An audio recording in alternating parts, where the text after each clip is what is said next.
और सेम तरह का सवाल आपका नीट 2024 में भी था। अब सवाल आपका ये कहता है कि कुछ टेम्परेचर पे जो स्लोप का वैल्यू आपको देखने को मिलेगा when a plot of osmotic pressure versus concentration is done. So we have this osmotic pressure pi versus concentration. Now we know that pi is equal to CRT, right? This is a very simple equation.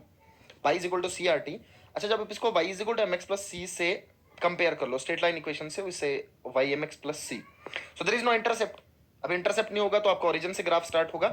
Plus साथ में आप ये देखेंगे कि जो आपका slope का value है जब आप y और x में प्लॉट करेंगे, so let say y is pi and x is c, तो जो स्लोप आपका देखने को मिलेगा m that will be equal to R T.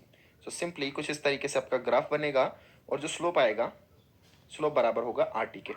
ठीक है, स्लोप आर टी के बराबर होगा. ओके इसका मतलब ये होगा कि हम स्लोप से टेम्परेचर निकाल सकते हैं. अब सवाल में ये गिवन है कि जो स्लोप का वैल्यू है वो आपके पास दे रखा है. So slope is equal to R T and that is equal to, it is given in you question 293 R. So यहां से टेम्परेचर आपको निकालना है. सो आर और आर कैंसिल हो जाएगा. So will simply R and this R will get cancelled out. और T किसके बराबर आ जाएगा? T will be equal to 293 kelvin. But आपको डिग्री सेल्सियस में लिखना है.